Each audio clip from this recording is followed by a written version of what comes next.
Hello everybody, this is Gregory with 5-Minute Catholic Apologetics and Living, where 5 minutes of your time may get you to the divine. Today we're going to talk about what I think the church is going to look like in America in 50 years. Now, before we begin, let's start with a prayer. Nomine Patris et Filii et Spiritui Sancti. Amen.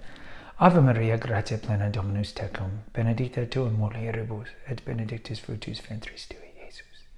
Sancta Maria, Mater Dei, ora pro nobis peccatoribus, nunc et in hora mortis nostri. Amen.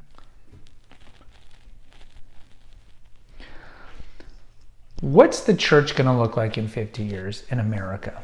I think there's positive and negative trends. Let's focus on the positive trends. I've seen it just anecdotally in the archdiocese that I live, that many of the churches that had the most, what we would call liturgical abuses, violations against the general instruction of the Roman Missal, some of the church architecture, the liturgical dances that I grew up with in the Catholic university I went to, and all these kind of what we would call excesses and abuses, they're not completely going away.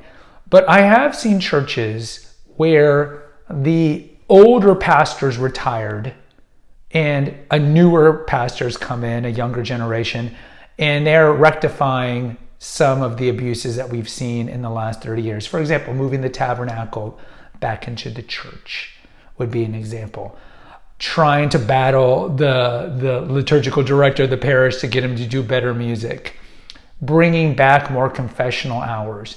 Having perpetual adoration. So I've seen this in my archdiocese where a lot of churches just, you're like, God, no one's going here, the music's bad, how can these pastors not see it? As we've talked about, like, how can these modernist pastors not see that their church is dying, so to speak?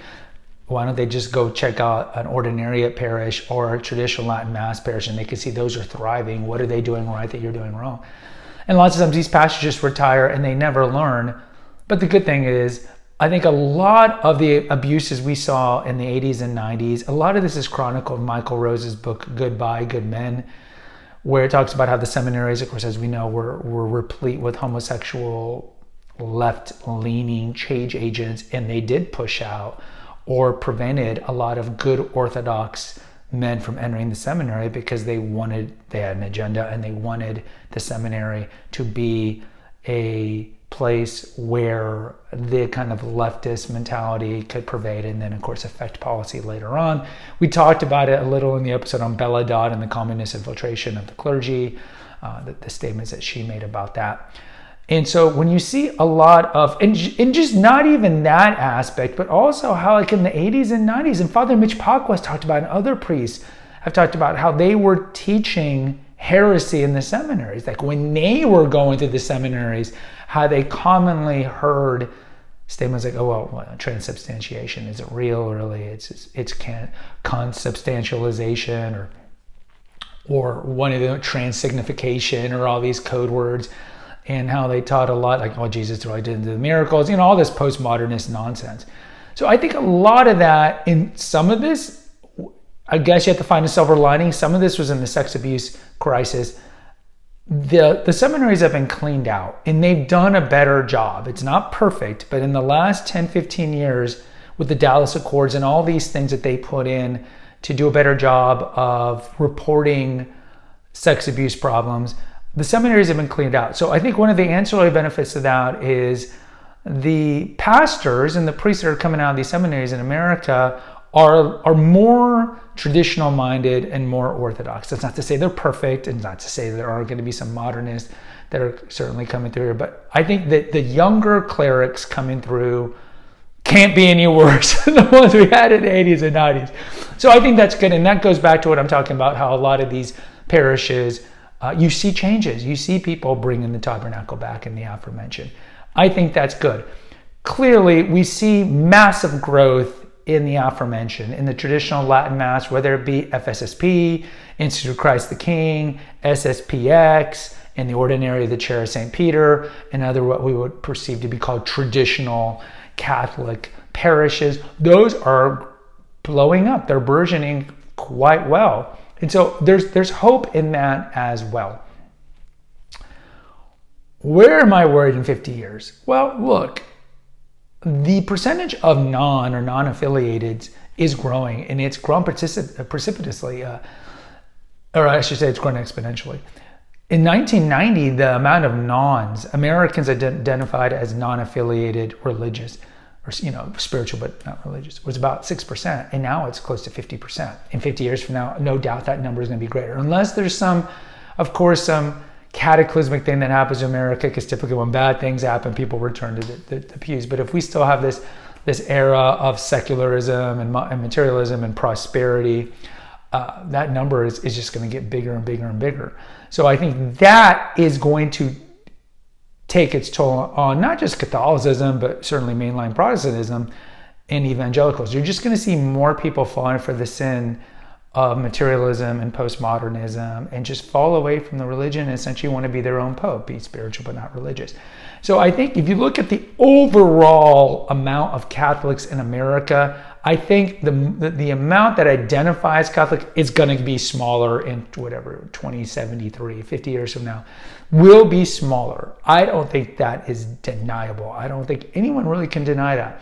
But I think, as Pope Benedict predicted, the church in the future will be smaller. I do think that those who identify as Catholic will be stronger. It's going to be a smaller church in America. And you can say this certainly in Europe, it's even more egregious and more worrisome over there. But I think in general, the Catholic Church is going to contract. Those who identify as Catholic are going to contract because of just, as it warns in 1 John and in James, those who love this world hate God, and more people are going to be seduced by the pleasures of this world. So the gross numbers of Catholicism will be dropping, but there'll be a very vibrant, hardcore core that's well educated in the faith, will defend the faith, and even martyr themselves for the faith.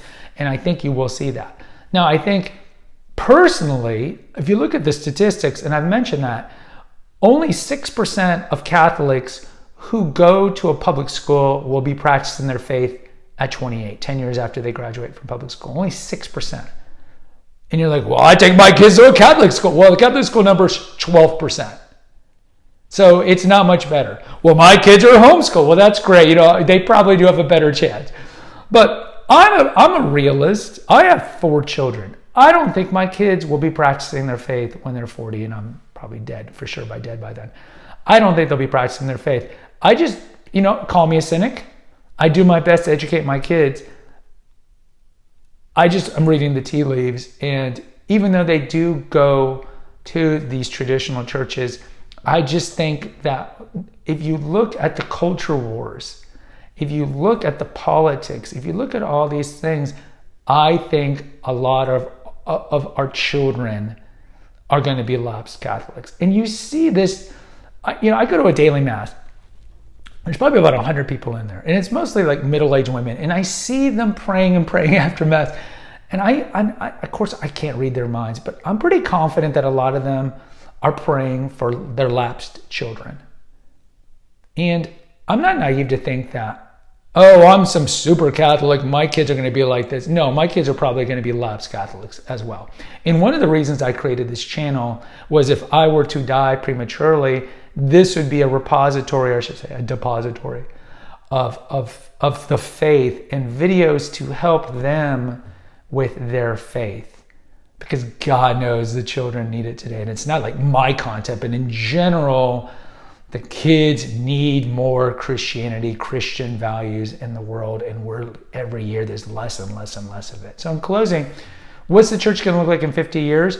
I think internationally, we're going to see a lot of the growth be in Africa. I think for certain we'll have an African pope, not an Asian pope, by the year 2073. So internationally, Europe is gone. Unless there's a supernatural intervention, Europe is gone. America is going to be a couple generations behind, and I think you're going to see a lot of growth in the Southern Hemisphere. And in America, the number is going to be much smaller, but it'll be a very, very, very fervent faith. And that's what I predict. Guys, this is one of those where the comments really mean something.